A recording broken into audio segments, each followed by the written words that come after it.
Peace and blessings, soul family. Adam Jackson here with another episode of the Sacred Sons podcast. We have an inspiring and visionary guest joining us today by the name of Zach Bush, MD. So looking forward to dropping in with Zach today.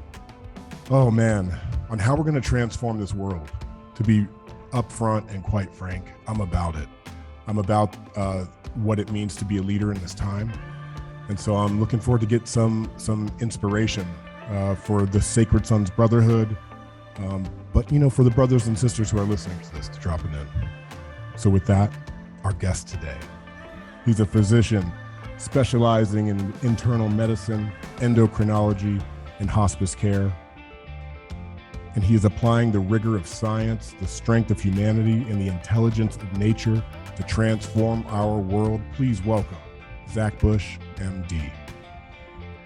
I'm glad to be with you, and wonderful to be with the whole audience here. It's good to have brotherhood starting to gather in the world. So honored to be among you. Yeah, just while we're here, is there any history of men's work, masculine alchemy, brotherhood in your experience?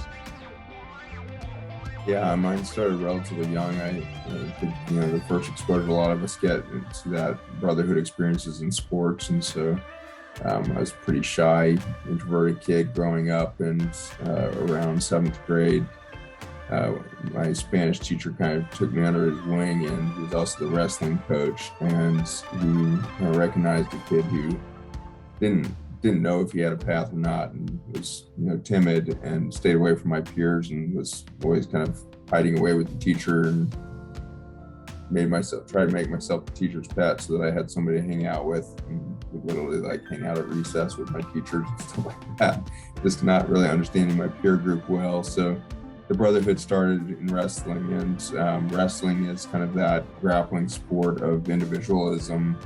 Has a bizarre capacity to give this sense of brotherhood because you're putting it on the line. Yes. Sweaty body on the mat for 6 minutes until you think you're going to die, whether you're winning or losing. You've left it all on the mat, and that sense of connection, and you ultimately do trust your partner that you're going to follow these inherent rules in the sport, and you're going to respect each other through the reverence of the sport and one another as being part of that. And so you manage to take yourself to the very edge of your own personal, physical capacity when you're 12 years old or whatever it is. And in this kind of trusting relationship, you trust your opponent, you trust your coach, you trust those that you're training with.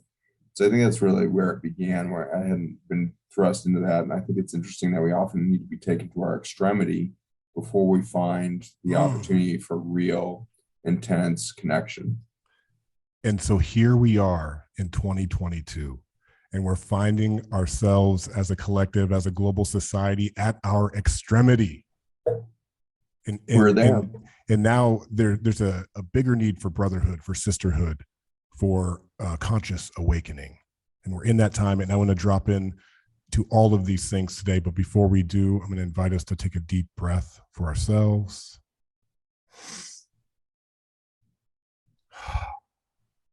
Scanning the body, feeling what is alive and present. Zach, on this beautiful day here in Maui, where I am, in LA, where you are, what is most alive within you?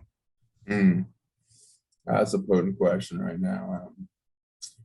I just had another camaraderie moment in Denver, just flew out of there today, and my team has been building a company for the last 6 years that's kind of been incubating through many iterations and many drawings, and endless engineering drawings and all of this. And what we've come upon ultimately was a design for a large form of mitochondria. Mitochondria is the master of energy within the body, and that there's 200 to 2,000 of these things sitting inside of every human cell. And so we've come up with kind of an advancement of an old thermal technology called pyrolysis, and advancing that under the understanding of how mitochondria take long chain carbon and turn that into transformative energy through the release of literally sunlight from carbon batteries that are glucose or fatty acids in our bodies.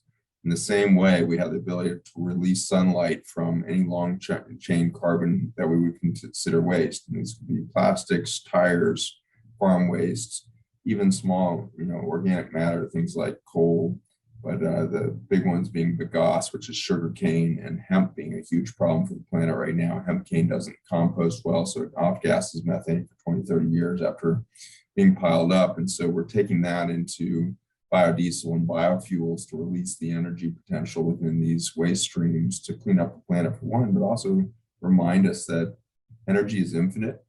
Energy always works in cycles. We are part of an infinite universe that has only abundance. Nature knows nothing but abundance. Yes. And so the thing that's lighting me up today is having been able to turn on that machine for the first time yesterday. It's a complex system of machines, really, but we turned on that full-scale unit. It handles 100,000 pounds of tires a day or whatnot. And to see that kind of volume potential of cleanup, through a single reactor, and then stack a bunch of these side by side, and we can literally start cleaning up this planet and reduce our belief that things like fossil fuels are limited. And carbon is infinite. It is exactly what made life possible on Earth. And I'm eager to find that, not just in areas of energy, but also what is the infinite cycles in education? What's the infinite cycle within the information technology? What's the infinite cycle within relationships? And so I think we just need to take a pause for a moment to get into my state of vigor right now and say, we have to let go of scarcity and we have to believe in abundance. It's all there all the time. And it's only a misperception that we're lacking anything or that we have a need in our lives for something. Beautiful. Beautiful. Adam checking in from Maui, Hawaii, one of the most abundant places I've ever been to, truly. And just based on what you shared, I'm checking in with a question that a brother asked me recently, which was, if resources were unlimited, what would you do? And I think this is a good question for us as individuals and also for us as a collective to ponder. But what I came to is, I would love my children. I would raise them. I would play, I would feed my family and my friends. I would show up in ways that illuminated my soul and in my impact on others, just at its purest form. And so for me, I have an understanding that there are unlimited resources, yet we are in the time when we have to call that in. We have to actually do the work to get there. And, for me, I want to hold the vision that there truly are unlimited resources. And as human beings, we have unlimited potential to achieve just that. So with that, I'm in. I want to send it back to you. What is your vision for where this is going? And I receive you as an optimistic person, but with doing all of the sustainability work, with bringing in new types of energy, what type of a world does that create for us?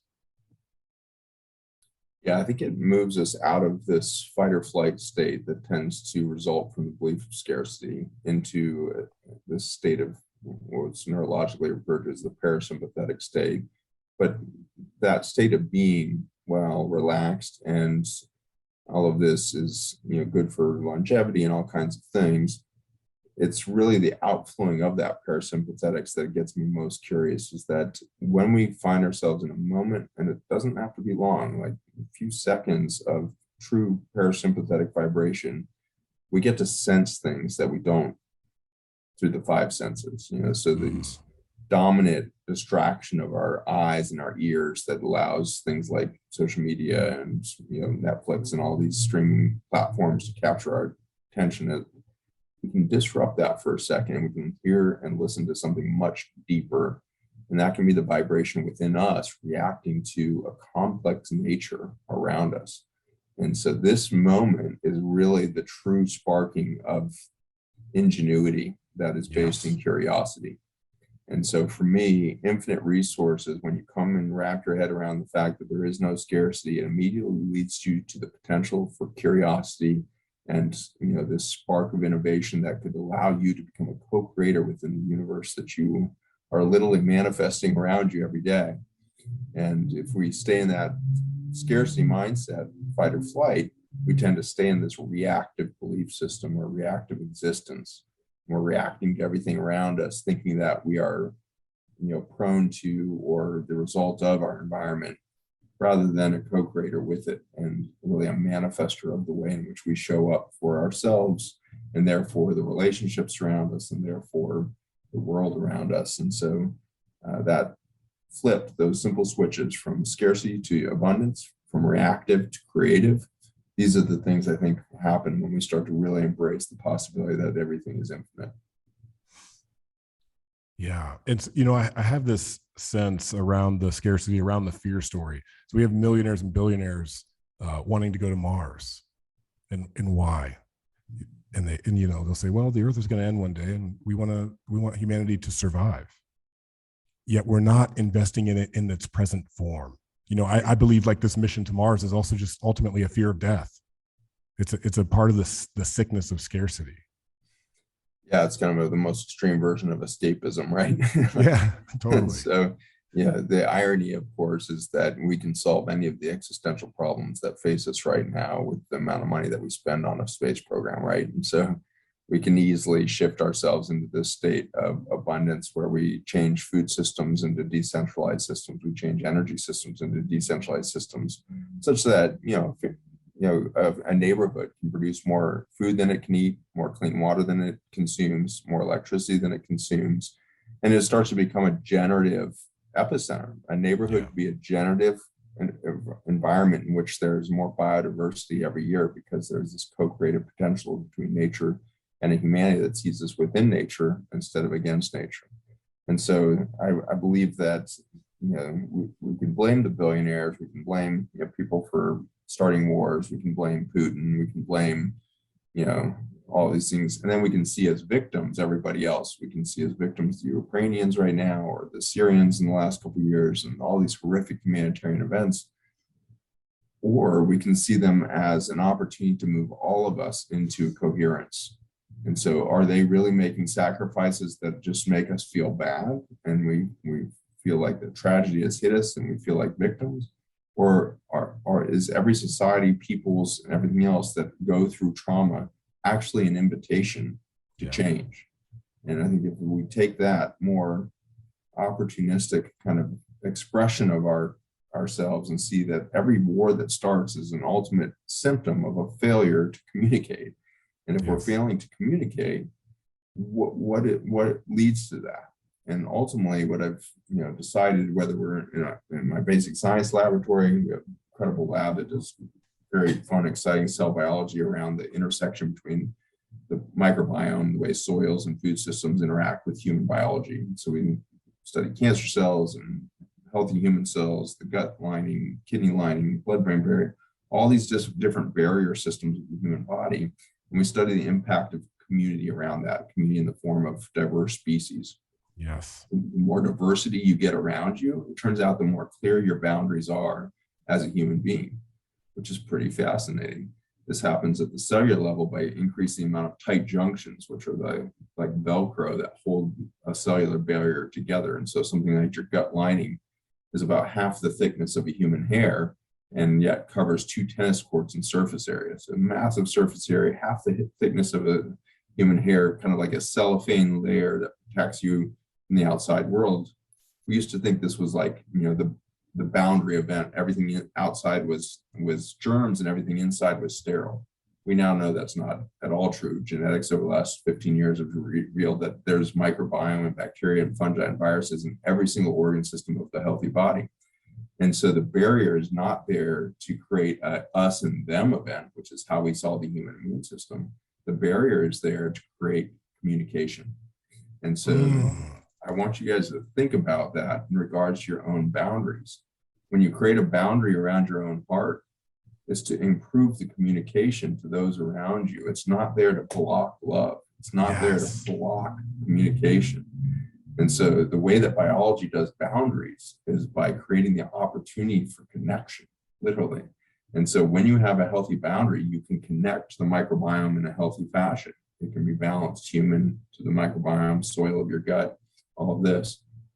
Interestingly, as you lose biodiversity in the gut environment through antibiotics, or more commonly through herbicides and pesticides that we're eating in our food systems, we're breathing it in our air, when we're breathing these agricultural chemicals, we're losing microbiome diversity. And the first thing that happens at the human level is a loss of that boundary. And suddenly you develop a codependent or kind of destructive relationship to the world around you. And how true is that in your own heart? Again, if we go back to this, personal boundary, when you start to lose that, sense of self and your love for self that would result from realizing the beauty within you, you immediately start to outsource your metrics for value. And now you're only valuable if you're serving in a relationship, or you're serving your community, or you're serving your children, or whatever it is. And it's that externalization event that happens due to this breakdown in boundary. So it happens at the cellular level when you develop autoimmune disease, where your immune system attacks itself. And I believe in a relationship, it leads to this also self-attack, where two people who are of split mind, ego and divine self are split, and you go out and you try to seek that other person that you're going to try to bring those two split minds together in an effort to make a whole mind. It doesn't work that way. Now you have two dueling egos and two split minds that are dueling over this thing. And we tend to diminish each other's light within us in relationship because we didn't take the time, effort, or had even the metrics, or we didn't have the model to say, hey, you need to become whole first, and then you can enter a relationship. And that wholeness is really a state of natural law, of the divine law, if you will. And so whether you want to think of it as nature or divinity, there is a system of energies that are masculine and feminine in nature that need to be balanced within every single organism, human on earth. Yes. And when we reach that completeness of the masculine and feminine energies within each of us, and we find that healthy boundary that says, I am, I know I exist, I am, and therefore I know a boundary event. This is me, and I resonate to a particular waveform that says, Zach. I wake up every morning, and not once in my life have I woken up thinking I was Adam. I always know I'm Zach, because I have a water column in 70 trillion human cells that's vibrating to a specific vibration coming out of the cosmos that hits my DNA and water structure to say, okay, here's the result of Zach's specific DNA and water structure vibrating within the whole cosmos. It's going to create one frequency, and that frequency is Zach. And so each of you are resonating at a slightly different frequency because of the uniqueness of the DNA in your cells, which of course is not the result of mom and dad. It's the result actually of the virome. 10 to the 15 viruses in your bloodstream right now are updating and improving the intelligence of your genomic structure. There's some 2 to 4 million different variants of my body that I could build today out of the few genes that my mother and father gave me. And that variability, that plasticity of my capacity to express life is the result of my connection, my healthy connection in particular, to the world around me. Healthy boundary, healthy communication, more input, adaptation, more capacity for resilience and regeneration and generation. What's new, not old, not trying to go back to some old version of myself. What is the new self that I'm going to express today? So the biology is getting really exciting. It's supporting a spiritual, kind of psycho-spiritual realization of balance from within, vibration to my own resonance, can then start a whole new pattern in which we could start to express human relationship, in which each of us is complete in what I like to call kind of this vertical state. And then we can go into a relationship. And when we go into a relationship at that point, whether it be with brothers and sisters, colleagues, lovers, whatever it is, you go into relationships across those environments or those different roles you may want to take on. You become much more deep independent in your relationship to those things, less codependence, hopefully no codependence, or ultimately as we've searched this pathway. And then only synergy, right? I see the divinity within you. I see the divine beauty or nature within you, and I have reverence for it. And you see it in me. And now we have resonance. And now we have this natural law takes place that increases our capacity for biodiversity of thought, of perspective, biodiversity of literal microbiome. As we hug each other, we swap information of, I've been here, you've been there, you're in Maui right now. We give each other a hug in a couple of days in the airport. You carry some of Maui with you. I'll carry Colorado and LA and all these other states that I'm traveling through to you. And for that, we'll be more intelligent. And other species tend to know this. The most obvious is the dogs. You go to a dog park, they're so busy sniffing each other's butts, because in sniffing each other's butts, they can tell exactly where each other have been, because they're sampling this intelligence of all of nature that's been processed through the soil systems of that dog's colon and everything else. And that dog takes a sniff and says, oh, this dog likes this type of dog food. I can't stand that one. Oh, it has this type of owner that only allows it out of the house, a couple times a week for any meaningful exercise. You can get an immediate sense from the biology that is carried forward from that dog. And so I want to honor what you guys are doing in brotherhood, and that, what I see you guys doing is getting back out into nature to be your foundation. Yes. For brotherhood. The mana, the real Maui mana. The real Maui mana. And once you're in it, you have the opportunity to start to ask, who am I? I don't think you can find that until you are in a diverse enough environment with enough inputs, the smells of nature, the light of nature, the vibration of the ocean, the vibration of the sunshine. Maui's got that, super unique lighting. I lived in Oahu for a couple of years, and the lighting in Oahu is different than Maui. So you're just, miles apart in the middle of the freaking Pacific, and yet it has different energy in it. And Molokai, my gosh, what a different vibration in that island. So you go from island to island, you're going to find these different psycho-spiritual vibrations within the space that is the culmination of intelligence communicating across all these vibratory frequencies, and it hits you, and it lights you up in a certain way, and then you become self. And when self, you can become brother, you can become sister. And I would say that we could become, I should be able on my highest state to both be your brother and your sister, meaning I can show up with my feminine archetype in complete divorce from my goal-oriented doingness, and I can be present, and I can understand that everything is process rather than goals. And I can start to show up in that form and reflect back at an individual the nurture that comes from understanding the flow of life through an individual, and seeing the creativity in the individual I'm looking at.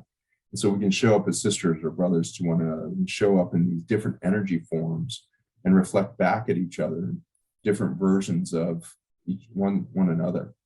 Yeah. And as we approach wholeness, something really unique happens. And I'm really trying to explore this right now in my own life, which is when we do our best work and we're focused and we're concentrating on one another, and we're eye to eye, and that classic thing, if you stare at anybody's eyes for 2 minutes, you can fall in love. That experience of beingness, that awareness, that I am present kind of state, you will suddenly see in the other person the mirror, and you'll see yourself in the other person. This has been told to us many times. Yes. But somebody recently told me in the Course in Miracles, there's a unique perspective that's what happens when two split minds that are becoming healthy, or at least show up for one another, become a mirror to one another, and therefore you can improve yourselves. And so relationships are powerful training grounds for who are you, because you get to see the mirror. And so you're looking at yourself. But the magic we need to do next is outlined in that when we become whole, and we're no longer looking at the other person to be our mirror, but we're looking at a divine state. And so we're looking at divinity within nature, within our surroundings, within the spiritual space, and that becomes our mirror. We accelerate even faster. And now when we look at another individual, instead of seeing ourselves, we finally get to see them. And that's going to be an exciting moment when we as a group start to see each other instead of reflections of ourselves. I think we then go into the real form of communication. And so I get goosebumpy around that. I get excited about the possibility into a new horizon, into a new environment of expressing humanity, where each individual becomes aware of its boundaries, therefore aware of its self-identity, and therefore able to enter into a whole new vertical state of vibration, embodying both the masculine and feminine energies, and therefore interacting in such a way that we can see past the mirror and see into the other individual, and really see the beauty of the complexity and textures of life itself, as we see the biodiversity around us, and the faces around us, and the hearts around us, and see past the mirror-like quality that we've been depending so much on. Yes. You said so much there that truly resonates with the work that we do as Sacred Sons, but also with the truth that is present within all of us who have kind of come to these understandings. Many of us have come to them through life experience, through plant medicine journeys, through love, experience of love through our children being born. I feel really compelled to share with you, because of that, what you were saying about boundaries at the cellular level. 7 weeks ago, my son Johan was born. It's my third son, and he was born end call in the amniotic sac, in his boundary, in the boundary not only that was holding him throughout the gestation, but the boundary that was nourishing him in his form through the developmental phases for those months of gestation. And to witness that, to witness a true water birth veiled in his boundary, and to witness him like that coming through, it filled the room with so much peace and so much presence. And then for the midwife, we had a beautiful home birth, but for the midwife to gently remove the amniotic sac and allow him to crawl to Hannah, his mother, and before we even heard his first cry, just to be in that moment, and to so much of what you said there, I felt in witnessing his birth. And I know early in your medical career, you had witnessed and participated in many births as well. And there's a quote I really love, which is, "Peace on earth begins at birth." So my question for you is, what has birth informed you of? And what have you learned from this process of witnessing birth? That's a stunning review of it right there. My son, my first kid, was born in the veil as well, as they say, or the call there, and hold on is all I gotta say, man. They come out with a lot of information when they're protected for that long. So my son is now 23, 24, and he's an engineer, but has always just had this extreme presence and sense of self, and it's pretty cool. I think it's gonna bode well for that kid. We're really needing more and more children to come out with clear self-identity right now, because the cacophony of information that their peers and ultimately themselves will be challenged with is trying to use the five senses to give a sense of separateness. You're separate from nature, you're separate from everyone else, and therefore there's scarcity, therefore there's fight or flight, and there's reaction. And that's what the world and our technologies today are trying to do, because it's an extremely wealth generating narrative to follow. Because if there's scarcity, then you can increase and almost ad nauseum the cost of things because they're scarce. And so when you step into the Amazon with the Achuar tribe that I visited last year, they've literally been walking out into the jungle every day to collect the food they'll eat that day for 40,000 years from the same jungle. And so, when you go sit around them, it's striking that, their kitchens, which is a fire pit on the end of their open air huts, has no cabinetry in it, and it has no refrigerator.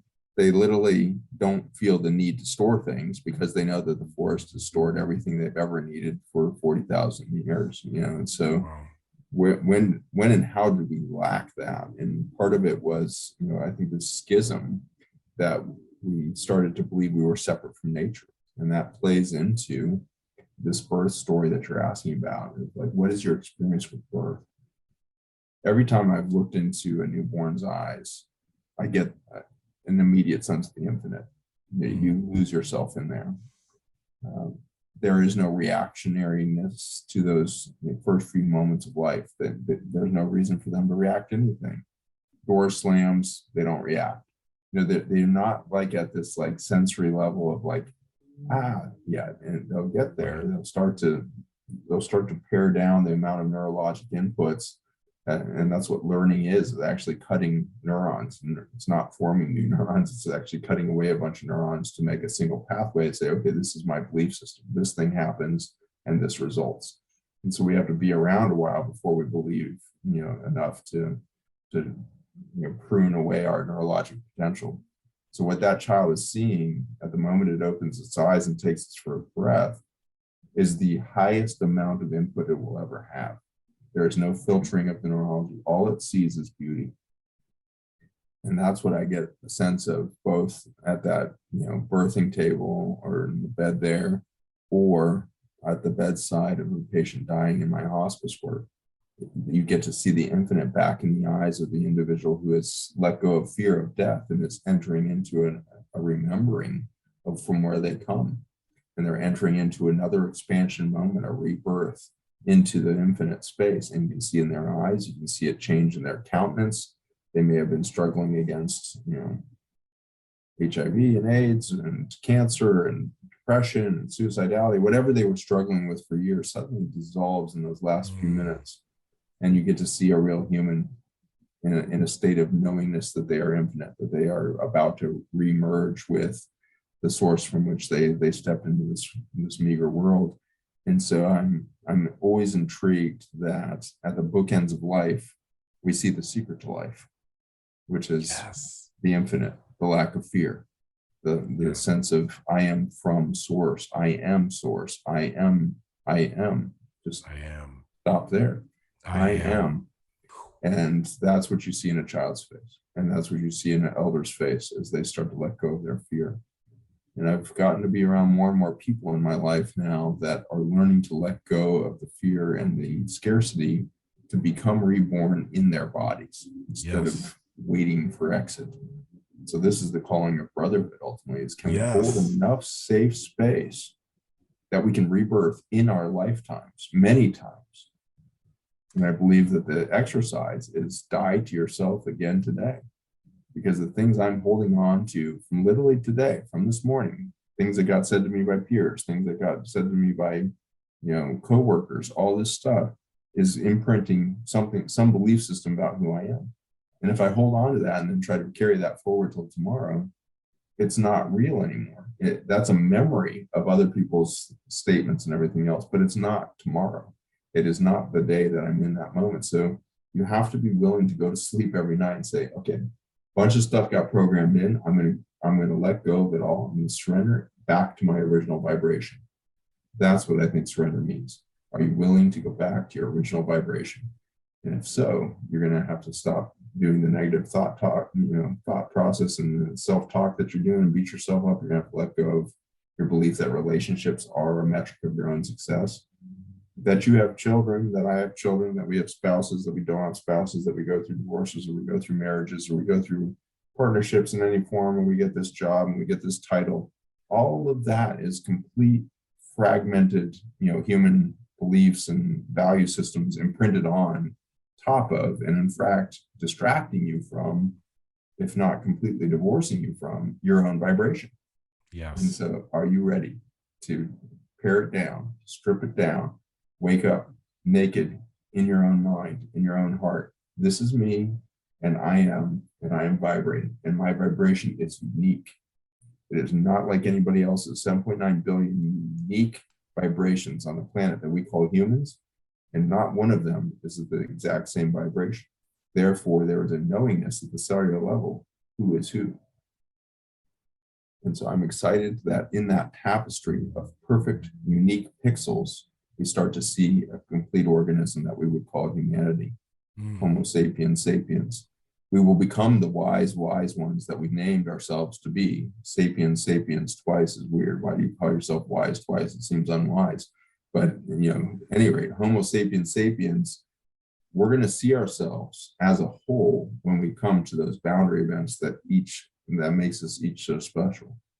And to express that whole thing, we're going to have to hear the voice of everyone. The vibration that comes through you when you speak your truth is an ancient soul that's now, animating your body for a moment. That child that steps out of the womb is now an animated soul. That soul's much larger vibration, too intense of a vibration, actually go and insert itself into that child or that adult that it will grow into. But that soul sits at some existential state of sacred geometry to your biology, resonating down into you every day. This is you, this is you, this is your purpose, this is your path, this is your purpose, this is your path. And I think we spend way too much time in the last couple of decades with vision boards and think tanks on what's my purpose, like how do I find my purpose. At this point, I'm convinced you cannot divorce yourself from a single speck of time from your purpose. You're always on your purpose. Yeah. Your path is always your path. In my experience, it's more like, what do we have to get out of the way for you to connect to your authenticity? It's not that there's anything missing or lacking. It's what is in the way. And these are those neural connections or, chops that you were talking about. It's so interesting. All of the work that we do, we do sacred mirrors, the vision gazing. We do a physical pillar. We do jujitsu. We have striking, and these connect us. These get us back in our bodies. And I can tell you, from experience, you get in there with a 2-minute round and a brother of equal size coming at you. You don't have much time to wonder if the coffee pot was turned off, or if, you missed the call from, when that punch is coming to your face, that is true presence. And so we use some of these modalities that belong to us as humans. Again, I love the masculine alchemy because it's not about appropriation of culture. This is our culture as men. And I feel like as men, when we get together, when we gather, when we share our stories, when we cut through a lot of the stories as well, some of the bullshit, we get closer and closer to that purpose. And so, what would you say that your purpose is in this life as you have, kind of shed your own layers? Mm-hmm. Yeah. To put human words around it again is going to be a distraction, but I'm going to do it because you asked me to. But I want you to enable you to really feel my presence and my purpose. I want you to listen between the words. And so there's a vibration between my words that you could sense, not in your ears and the brain of thinking about what I'm saying, but in the deep feeling of what it feels like to be hit with this vibration. But ultimately, my purpose is to discover that I am. And in finding that, I have found that I am a pathfinder. And I am a pathfinder for humanity to find its reconnection, its reintegration into its original nature, so that we can become co-creators. We start to become expressions of our highest good, our highest nature. And so in that, I've been, over time, boiled this down to like a single concept of I am the storm. The storm is an amalgamation of energies that are invisible and not powerful in and of themselves. It's not until the wind and the rain and the changes of temperature occur together that you generate the transformative power of a storm. And I want you all to realize that you are a storm. You have a transformative capacity to harness the energies of nature to create your own path. And those storms that cut new paths through nature, that cut new paths through the planet, express some of the highest power that we'll ever witness. A category 5 hurricane, whatever it is. We are all category 5 hurricanes in our capacity to harness the invisible energies around us for a concerted purpose. And that concerted purpose, like you said, is to rip away all of the other program beliefs, roles, identities that have been layered on you, so that you can stand there and realize that without relationships, without your sense of duty, without your sense of responsibility, you are enough right there. And in fact, not only you are enough, you are in your highest power when you are completely stripped down. And so the brotherhood, you're talking about jujitsu or whatever it is really about creating enough space for people to be able to stand still for a moment, to become the eye of the storm. You don't want to be caught in a storm. You want to be the storm. You want to be the center of the storm, because at that I am state, there is silence. And just at the eye of that category 5 hurricane, there is dead silence, no wind, no rain, no chaos. There's only syntropy in the center of that. Syntropy is the opposite of entropy or chaos.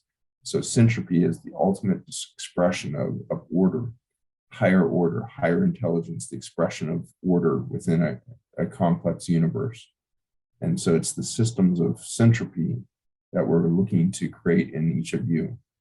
We can do that by teaching you to become the eye of the storm, so that when the blows are flying at you, you react out of a sense of abundance and purpose and a sense of that silence, that sense of envelope around you. Yeah, there's all kinds of stuff out of your control, but your power comes in realizing that you are not subject to those things. Those things are happening around you, and it's your decision to be reactive towards those or to find the path around them. And I think that's always the best martial artist in the room, is the one that finds the path around the punch rather than trying to punch hard. And so it's that magic of illusion or eluding the conflict. Conflict is, somebody coming at you, that polarization is an opportunity because you can harness it for your own potential. And so when we see a humanity, as you said, and when we started out, here we are.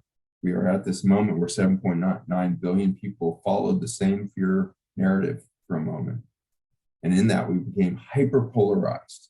Yeah. There was, believers, there were dissenters, there was anti-this, there was pro-this, there was, all these different, and the polarization got more and more severe, such that it was tearing apart families and communities, and certainly tore apart businesses, and tore apart public service, and tore apart government agencies.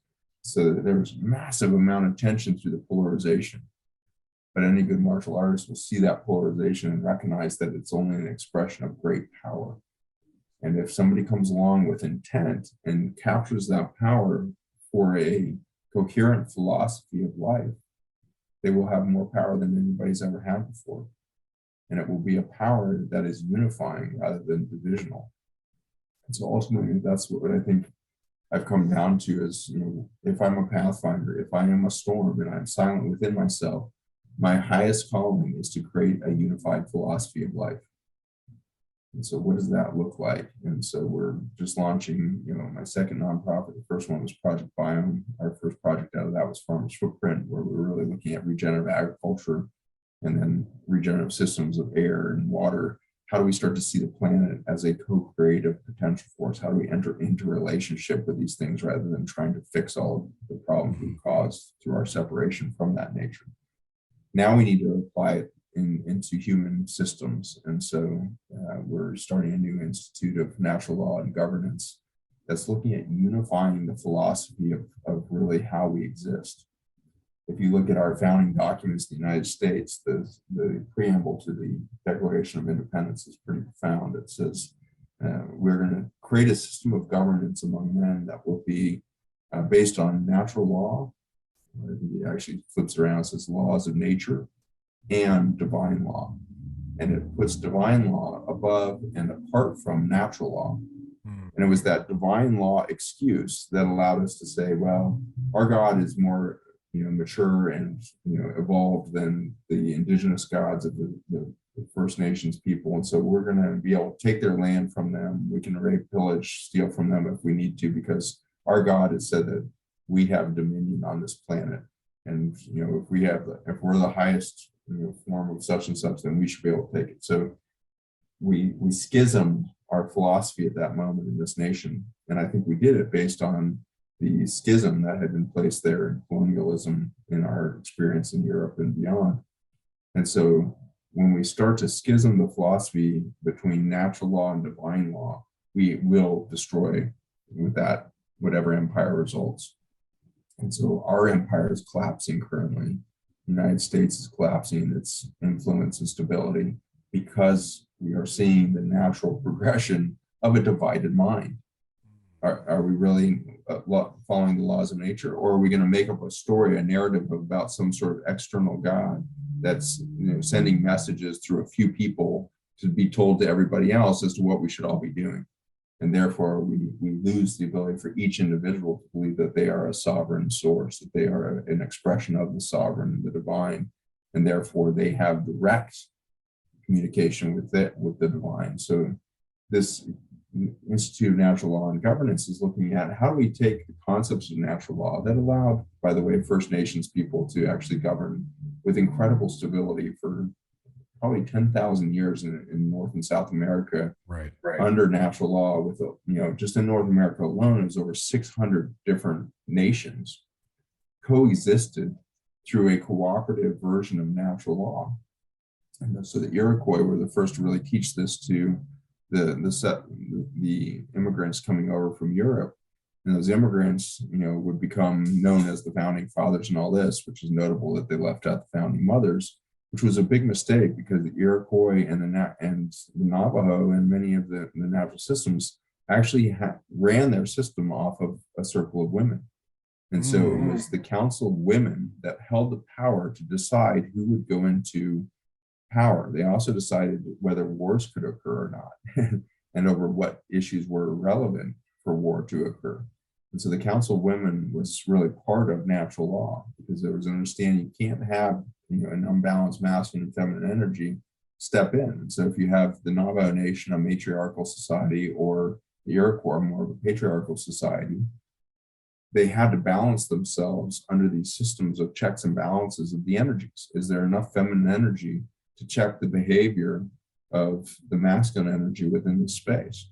And so as we re-envision this, when we start to say we're going to join natural law with divine law, it's basically saying we're going to take the masculine energy and the feminine energy and we're put it into a unified system. We're going to realize you can't pull those apart. And then when you look at human law kind of filled in the gap. As we started to follow divine law, whether we were a Catholic Church or we were, the Crusades or whatever, religious belief system we had that allowed us to massacre and pillage and rape and everything else, we had to have human law fill in the gap.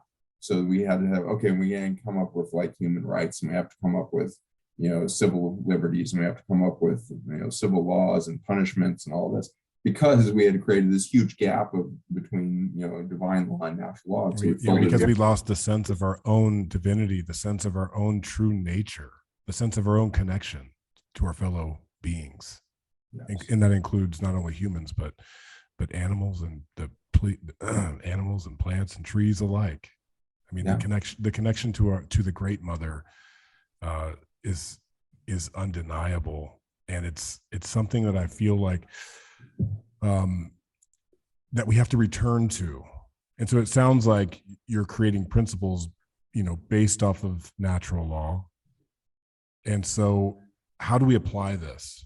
What is the practical application of this work? And I'm saying it in a way because I got an army of brothers I want to put to work, Zach. That's awesome. The exciting answer to that is actually that the answer is infinite. So there's infinite ways to apply this, and they will all be beneficial to humanity. And I can give you a few examples of the way in which our company runs to try to embrace this process. And the platform that's coming out in the next year or two is something we've been working on for a long time to try to harness this. But what we did with Seraphic Group, which is my parent company, is we knew we wanted to basically create a company that was built within the feminine archetype understanding. Feminine archetype is process-oriented instead of goal-oriented. And so we wanted something that would birth life constantly.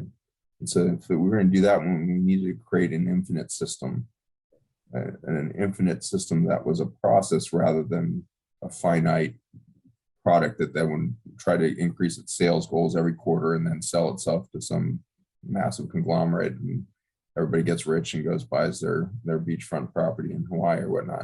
Mm-hmm. Instead, we said, what would be the process of a company that would allow for individuals at their highest vibration to come and express themselves here? And so to do that, we had to realize we're going to have a system in which the infinite and the finite play really well together. So we created a parent company that runs infinitely under a team of leadership that is there to nurture the creative capacity of teams within it. And so you have a kind of an infinite game playing out at the parent company level. And then you have finite games that fill in the gaps between that. And so that's the masculine energy within each of the subsidiaries. And so we have a biotech company that started the Intelligence of Nature brand, and ION is the acronym for Intelligence of Nature. And so we have all these supplements that are coming out under this. And so there's gut and skin and all these sinus stuff, and we've got brain coming out, all this kind of fun stuff. That's a finite game. Like, okay, here's some new science that we're extracting from the microbiome of fossil soils, and we put that into play in a liquid supplement such that when you drink this, you increase your boundary event as a human. And we're doing that because we're curious about what that person then goes and does. I'm not actually, as a physician, any more interested about stopping cancer. Cancer is a simple symptom of a loss of vitality. And so we use a tool called a RJL phase angle device in clinic. But basically, what you see is vital force is around a score of 10 on the phase angle, which is how much light energy is basically held within the cell. As that diminishes, you will start to see chronic disorder and disease happen around 5. Death happens at 3.5. So somewhere between 3.5 and 10, you have the expression of life. Cancer happens at about 4, 4.5. So you're nearly dead before cancer expresses itself. And so if we just keep trying to kill cancer, what we find is we never change the all-cause mortality, because that person's going to die of something. If it not be the cancer, it's going to die of just a lack of nutrients in the cells, because cancer was just an end-stage symptom of the collapse of these systems. And that's how we've been behaving as governments. When we spend such a huge sector of our economies on militaries, police forces, and prison systems, we know we're treating the cancer. Yeah. We're pouring all of our efforts into some downstream, symptoms near the death of an empire. We will go ahead and die and disappear as an empire, or a strength of community, or a strength of economy, if we continue to chase the symptoms. Chronic diseases are a symptom of a failing system of food systems. It's a symptom of a failing connection to the nutrients and vitality within our earth. And so whether we're treating chronic disease or prison systems, we're chasing the end of an empire. So we have to, if we're going to decide as a nation that we want to be part of the creative force of nations in the future, we need to immediately reinvent ourselves around the effort to reconnect ourselves to nature, and then foster creativity. Creativity, again, is what leaps out when you move from reactive to creative. It's that shift from sympathetic scarcity to parasympathetic abundance. We need to accelerate that. And so in your own life, you can start to play with this. All right, so Zach's got a biotech company, and his teams have built, energy companies and tech companies and all this stuff, because there's lots of finite games that can start to answer the call of the infinite, which is, how do we reconnect humanity to its nature? So we have nonprofits, we have for-profits, we have all these entities running with the common concept, an invitation to bring humanity to coherence.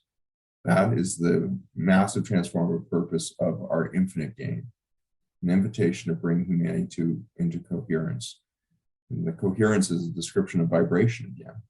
Yeah. And so we don't want everybody to be, we recognize nobody can be the same vibration. So what we're really talking about is harmony.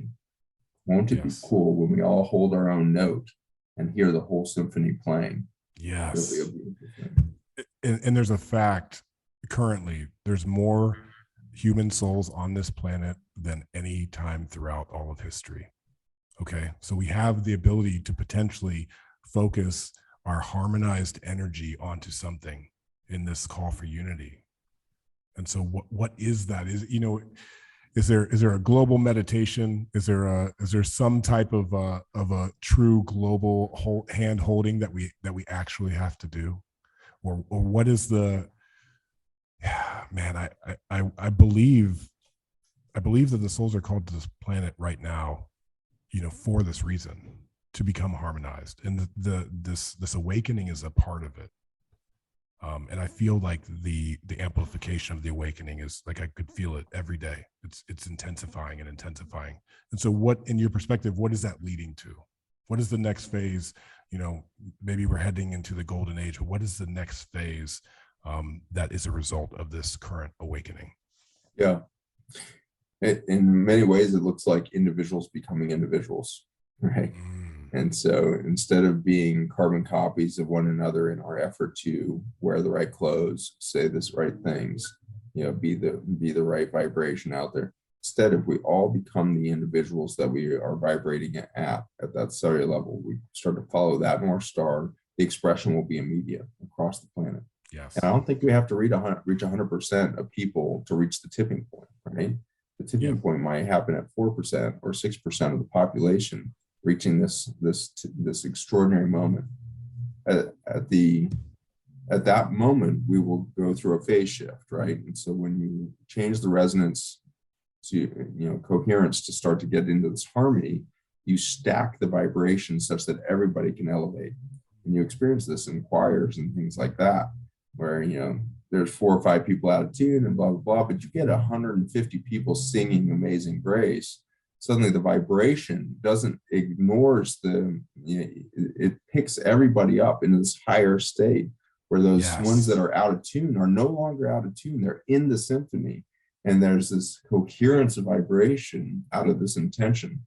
And so we will start to do that in groups. And I think that if you start to do that in your brotherhood there, you're going to feel it, right? Where the people that are too low of energy, they've been traumatized too much, they've been sick too long, they haven't had access to good food, they haven't had good access to a community that would reflect them back at themselves. They're no longer a source of pain for the community. They're no longer a source of pain within themselves, because they've been phase shifted by the cooperation of that choir that's humming now. And so in that harmony, we're going to lift all of humanity from whichever place it is. And so we need to lose judgment on one another. Like, oh, that guy's way down there. He's nowhere near enlightened. That's a bullshit statement. That guy's exactly where he's supposed to be right now. And that woman is right up there where she's supposed to be, because we are all expressing a symphonic event. We all need to harmonize. And, listen to jazz, there's so many minor chords that are struck in jazz that are actually kind of painful if left alone. Like if you played that same chord over and over again, it would become very obnoxious and painful. But because it's a slide between a major and a minor back to a major, it creates this dynamic that just is vital. Jazz is this vital force when it is played well. And it's because of the juxtaposition with the resonant frequencies of majors, minors, sevenths, ninths, things that you wouldn't expect to fit together do fit together. And so we need to recognize that humanity, in our 7.9 billion souls, as you say, are expressing a song. Yes. And it is a song of life, and it's a song of creativity, and it is a song of unity.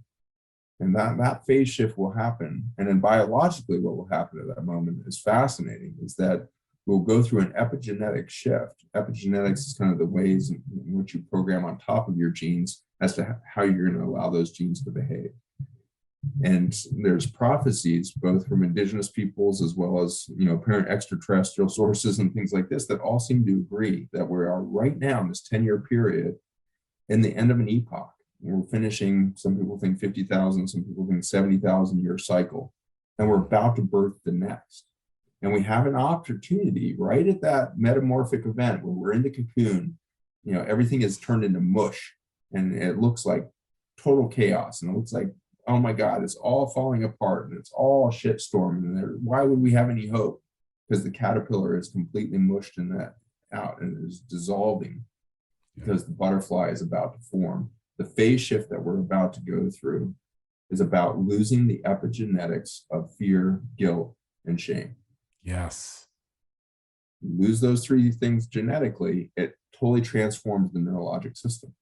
Transform the neurologic system, you become more of a creative force. Become more of a creative force, you align yourself with the I am. I am here on purpose. My purpose is known. My future self knows my purpose. My divine state knows my purpose. I was programmed with this from the origin state. When I stepped into this body and animated this space that I call human me, when I stepped in there, all of this was known, and it's all within me. And I know my path. I know what it feels like to be on my path.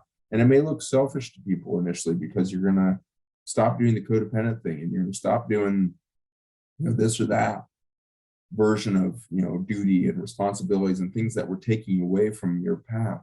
And you're going to become self-sufficient, not because you're alone, but because you understand you are cared for as a pixel within that universe. You cannot be alone. Nature has shown us that there is no such thing as alone. Yeah. Planets speak to each other across vast areas of vacuum space that are near absolute zero in temperature. Nothing's vibrating in there except for the electromagnetic field in the vacuum space. And yet everything communicates through that space. nothing is alone. I believe the only place that we can actually experience aloneness is in the human mind. And to do that, we have to believe in scarcity and separateness. And so we can create the appearance or the falsehood of the loneliness in the human mind.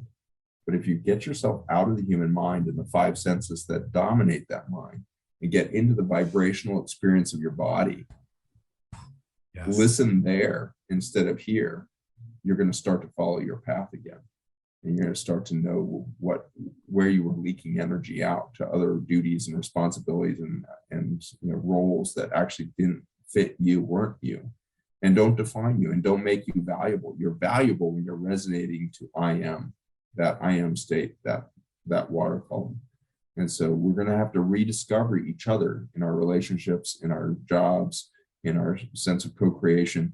We're going to have to rediscover each other in a more pure vibration of ourselves, and everything will change. We will change literally the fabric of the way cities are built, the way education systems are built, the way technology is devised. It will all become biomimicry. Nature has showed us how to make billions of different species communicate. It's through the fungi, it's through these communication networks, it's through the virome. The viruses themselves are the most dramatic and brilliant and beautiful version of communication ever devised in nature. And so the viruses and the fungi are showing us this is how you do it. You share all the time. You find a new way to vibrate at a higher level, you immediately share that out to your community. You're not in competition for vibration. Your heightened vibration will be supported when you bring the choir in around you so you can do a phase shift again. But somebody who has a phenomenal voice never tries to go sing alone. They put a band around themselves and they put music and vibration around them to heighten their voice again. So we need to see ourselves as that virtuoso of our own vibration. And if you're the virtuoso of your own vibration, nobody else can take that from you. Nobody else can sing their tune. You're vital. Yeah, and if you're on bass, then rock that bass. And if you're the brother on cowbell, then rock that cowbell, because we need it in the symphony of harmony for the human collective. You know what I mean? I love that. And brother, when you speak, I do feel it deeply. I feel the activation happening inside of me. So I just want to acknowledge that, the feeling that I have. Yeah. Thank you for that piece. Music is a big part of what we do. Song, singing, around the fire, harmonizing our voices. And I love this idea as humanity having one collective song and what that could mean for us. So I'm just sitting with that, just reflecting. I'm sitting with that. It's worth it. It's worth the time to think on it. And I think each of us starting to see our human bodies as an instrument is good thing to reflect on, because I was in ceremony last year and got to experience this, and then more recently with a different form of ceremony with Indigenous wisdom. But in both of these instances, I got to see that form follows function and function follows form.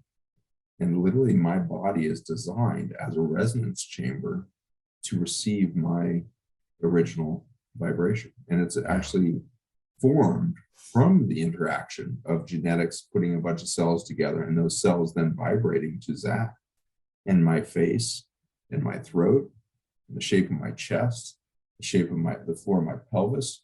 That is an echo chamber for this column of water to resonate as Zach, and it expresses a physical body in this quaternary structure, this fourth dimensional structure that is my human appearance.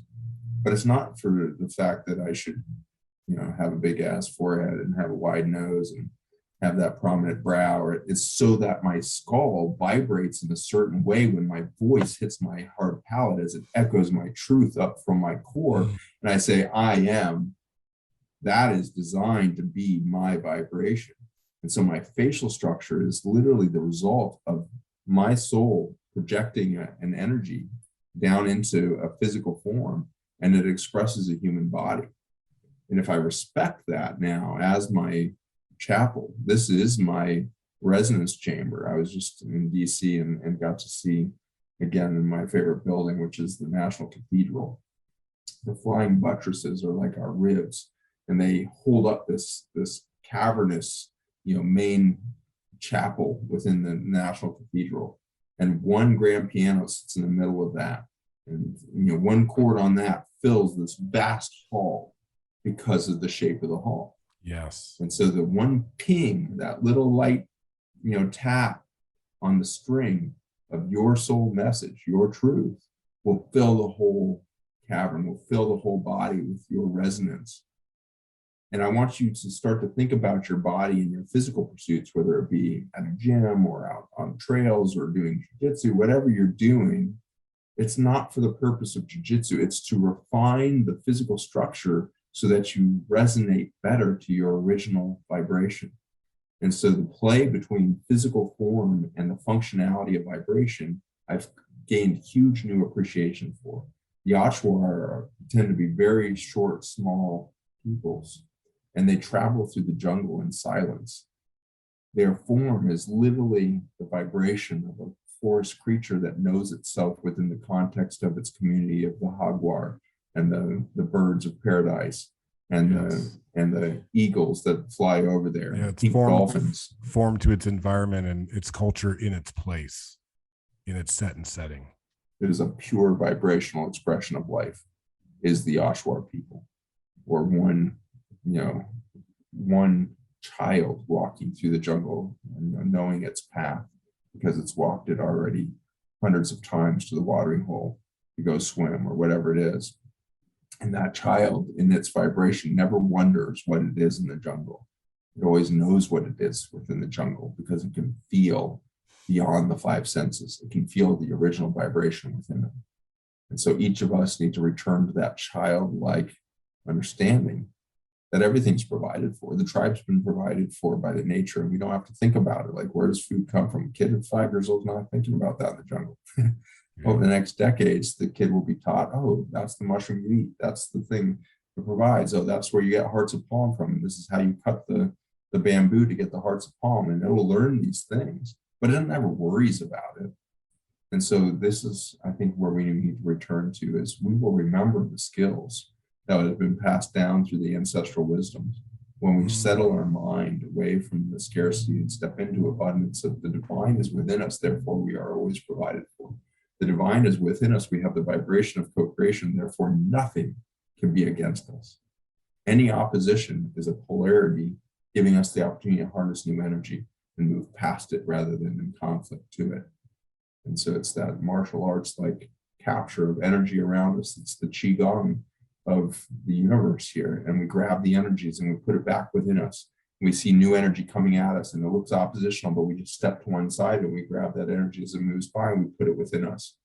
And so we can start to become these wizards of energy as we move through the world, when we start to understand that nothing is literally against me.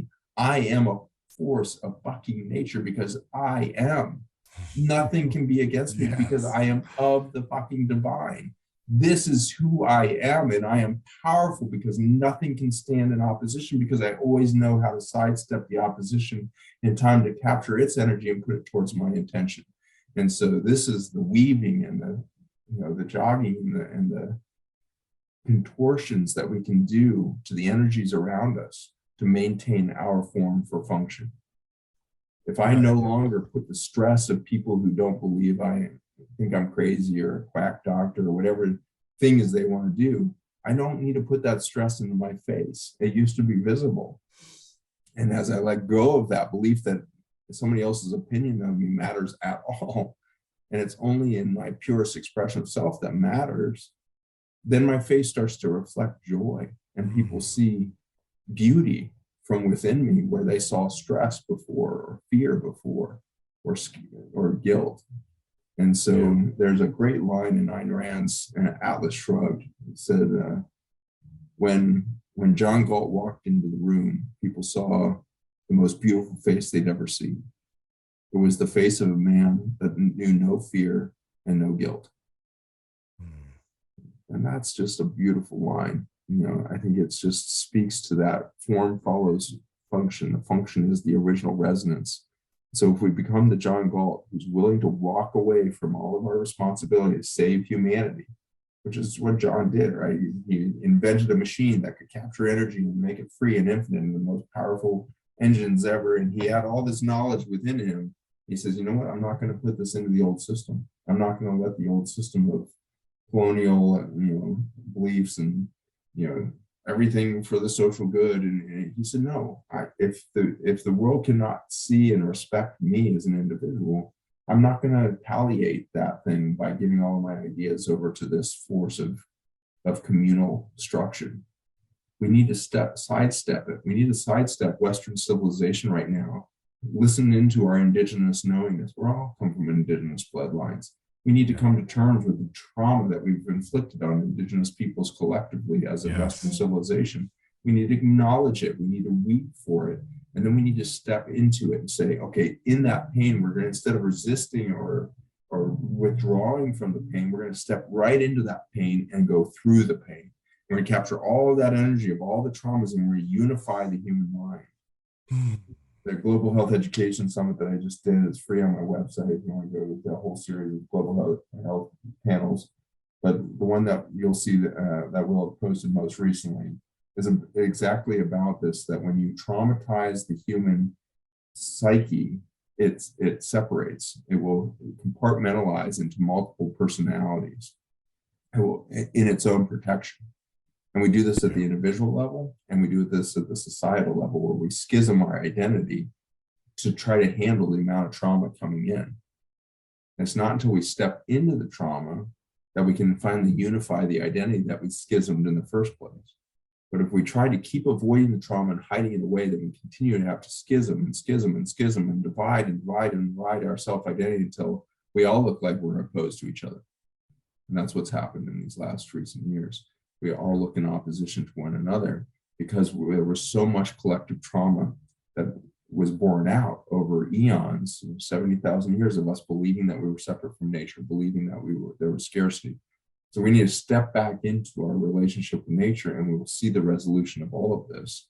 And we'll start to come into this coherence. The symphony will rise. All of this can happen as we let go of this. But we need to move through the trauma, through the pain, not retract from it. Yeah, so if you are feeling pain, it's a gift. That's your doorway. Go into it. Lean into the pain. I like to say that we are moving through our individual healing, but the goal is collective embodiment. We want to move through the individual, suffering, and it's a blessing. The ancestors have blessed us to be in this life to transmute. I feel that we are in a time of transmutation, and so we are blessed to have the freedom and the capacity to help to heal each other. I do believe true healing comes through community, comes through the group experience. There's a saying I like, that we are formed in relationship, we're wounded in relationship, and we heal in relationship. And so as we are moving through this time of healing into collective embodiment, you said something that's of interest to me. Do you feel like you have found a sense of oneness in your life? Do you feel like Zach Bush is Zach Bush when he's talking to Adam on Sacred Sons podcast, or if he's in a boardroom meeting, or if he's at the airport? Have you found your own sense of oneness in kind of like your highest self form? I'm experiencing the vibration all the time, and my own massive transformative purpose that I designed last year ends with the sentence, "I'm willing to die again today," which is a reminder that I can separate myself from that vibration all the time. And I can do it in an instant if I think that, oh my gosh, I don't have enough relationship around me, or I don't have enough money around me, or I don't have enough, ingenuity or productivity going on around me, and therefore I start to lack a sense of self-worth. And immediately I can come out of tune with my own vibration. And so we have to die to ourselves every day to stay in that space. So it's an interesting thing that you cannot reach singularity alone. You cannot reach some state of enlightenment and be done. You have to have community to do it, because you will not recognize the pathways that you're coming off tune until you hear yourself with the rest of the orchestra. My guitar is a good example. Like I travel with my guitar sometimes, and I always think it's in tune. It sounds great, and then I go sit down at the piano. I'm like, oh my god, I've been playing like complete half step off of key because I was alone. But you have to come in next to another instrument to realize that you've gone out of tune. And so I think I can become out of tune very quickly if I would isolate myself in the human mind. And so I find that with meditation, I can reach into this state of resonance outside of my mind and stay connected to the whole. And so I can physically be in a house alone for weeks, and it appears that I'm alone. But as long as I'm tapping into that vibration, that original tuning fork within me, then I can this instrument of my mind and my heart and my vessel will stay in tune. But I have to listen into that original tuning fork. I got to listen to the original note. To do that, I need to silence the mind, silence the chaos of the emotional heart, and listen deep down in the core and let that vibration, even if you can't hear it, just put your attention there. It's in the Dan Qian, is what they call it in the Chinese martial arts. There, it's the space between your belly button and the floor of your pelvis, kind of a diamond shape. And in that Dan Qian, or that triangle or tetrahedral space, there's a vibration. So you just bring yourself down into that space and say, okay, inform the rest of me. Yeah. Just let it vibrate through you, and just be in silence and just listen in there. See what comes up. Emotions might clear, thoughts and things might seemingly distract you, but they're not distractions. They're literally an expression of all the things that are coming back in tune. And so if something comes into your mind while you're trying to meditate, be like, oh, that might be out of tune with my original thing. So it's popping up in my mind right now because it was different than this vibration. How do I bring it back into the core? How do I bring that thing that just popped up? Maybe it was a face, maybe it was a thought about work or a stressor.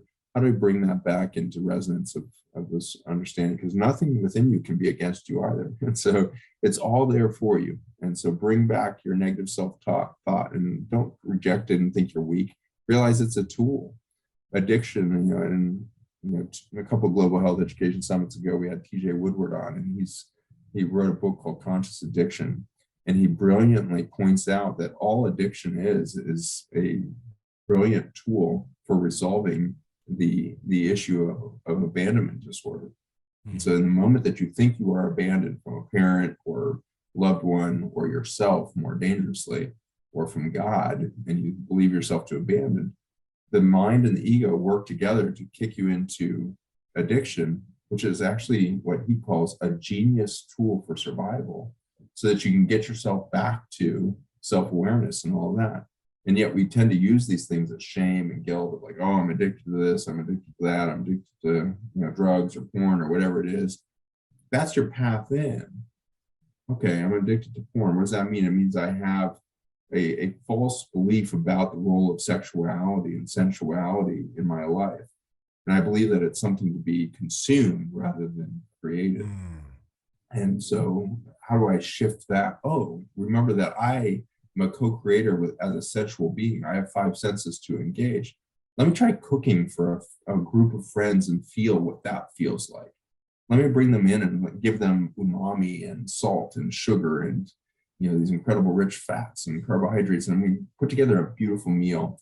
And I'm going to prepare it in a ritual of love. And I'm going to set that before them and feel the difference between, porn versus community around the food that I would prepare. Contrast those two to remind yourself what sensuality feels like, and that can be a pathway back in. And pretty soon, when you see porn, it's a ludicrous excuse for pleasure. You can't even believe that it was a distraction because you have found something real in your life that is the thing you were looking for, which is a sense of community connection, sensuality, a mirror to look in and see yourself, or perhaps a mirror to look past and see the other person. There's something deeper behind these addictions, and they are brilliant survival modes that we use when we are so separated, or we believe we're so separated that we believe in abandonment. So we need to welcome ourselves back in with all of the distractions and misfit tools and dysfunctions within us, bring them all back in the core and say, that's all me. That was all expressions of me trying to survive long enough to come back into harmony, come back into my original resonance. Come back into connection. because that's what they say. The opposite of addiction is actually connection. You know, Powerful. it's to reconnect to our bodies, to the sensuality as you described. I really love that.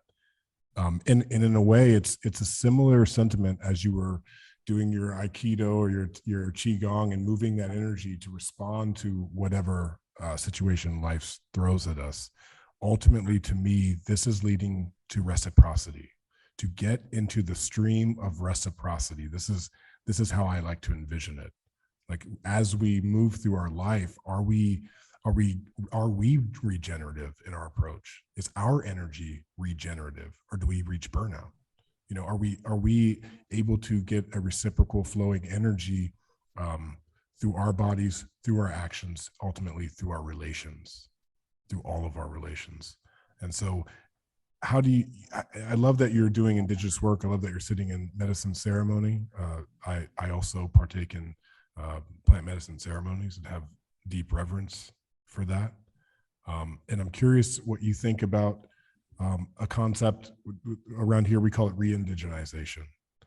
And so it's in alignment with what you're speaking to, but could you just speak on maybe a little bit more of what you see in the indigenous ways and how they can further inform us of where we are going, how the past is informing us of our collective future? Mm-hmm. Yeah, certainly. I mean, genetically, it's easy to track us all back to our indigenous roots. You know, you do a 23andMe, it'll give you a vague idea of it. It's not accurate at all. So if you've gotten 23andMe, just take that with a massive salt shaker, because it's not terribly accurate. But it does point to the fact that you come from ancient lines.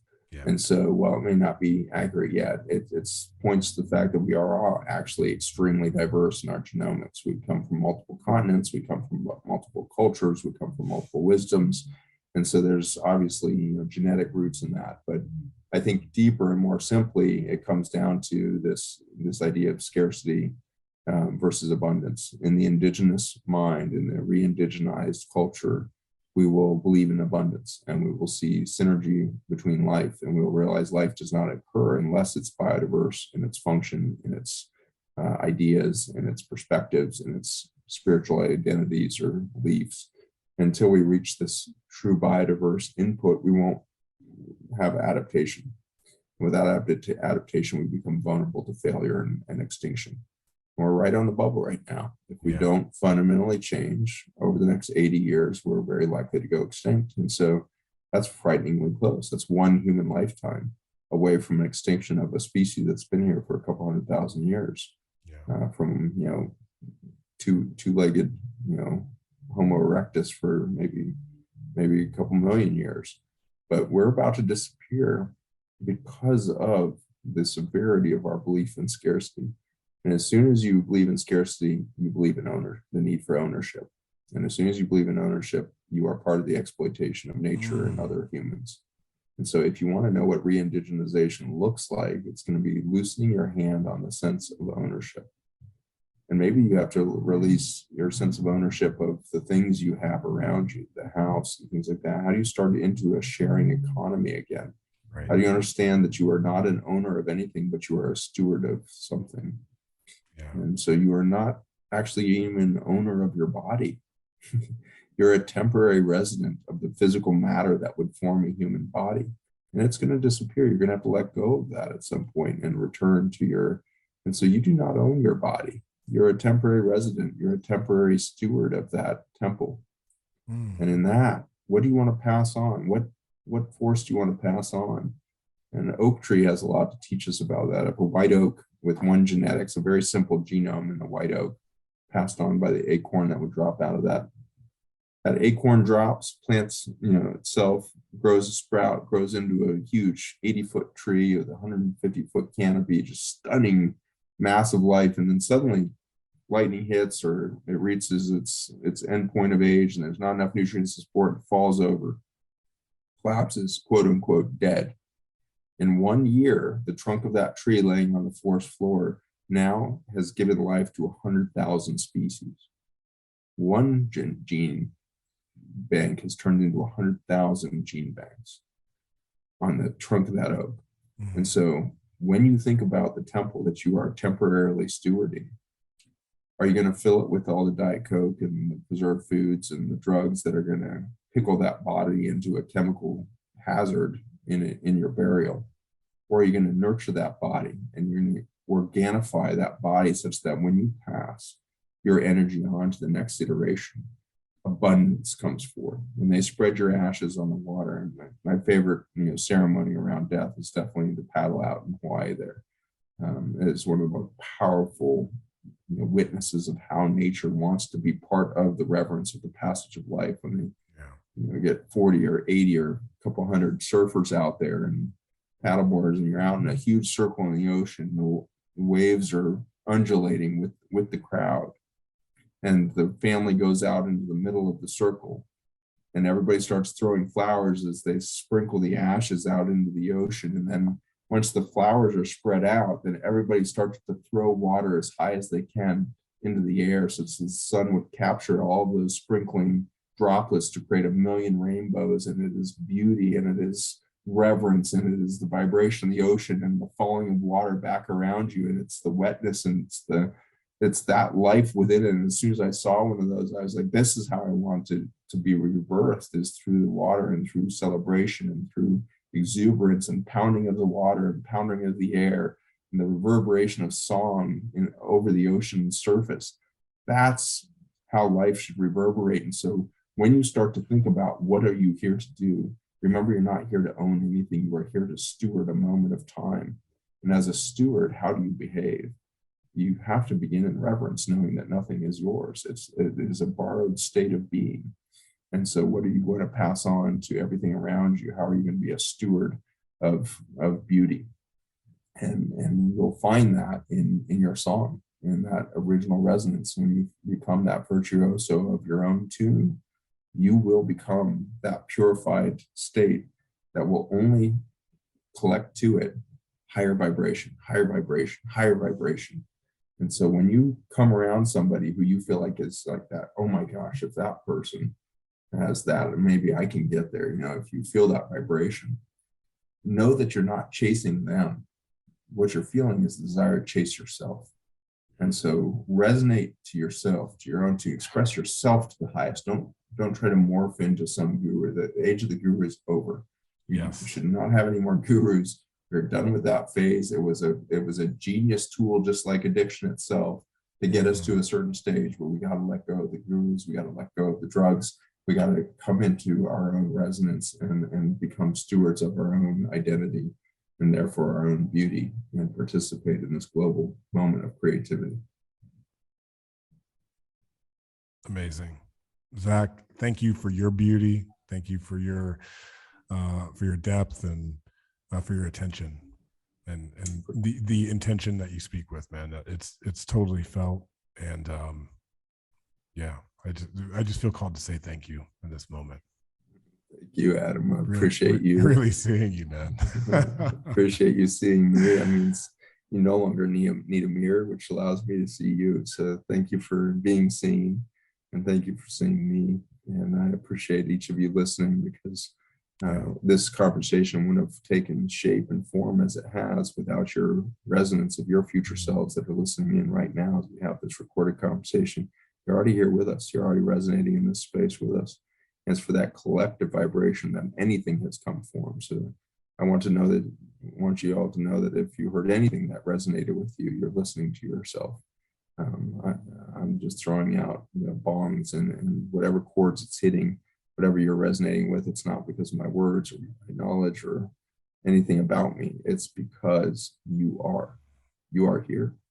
And in that I am state, you're participating in the glory of creation, and you are so valuable and so beautiful to be seen. So honor each of you. I am because we are.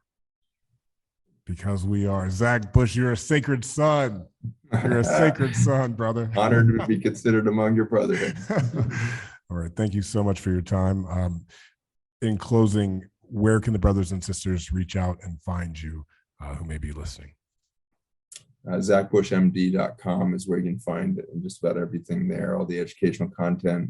Under the knowledge page, you'll find the free global health education summits, where you'll find a lot of mental health, addiction, the virome, viruses, what's happening with the pandemic, lots of biologic and I think psychophilosophical viewpoints that are different than the common narrative to be dove into there. There's also a lot of information about health and other things in there. So Zach Bush, ZachBushMD.com. The Institute of Natural Law and Governance is available under that Google search there. You'll find the website, Institute of Natural Law. And then you'll find farmersfootprint.us, as well as the new farmersfootprint.au in Australia that we just launched. We've got regenerative, agricultural systems and awareness and programs for you to plug into there so that you can start to seek out food resilience and food independence for you and your family, your community, and how you can become part of that. Because I believe that really is going to be the foundation of the future we all want for ourselves. So there's a few websites to look for the intelligenceandnature.com.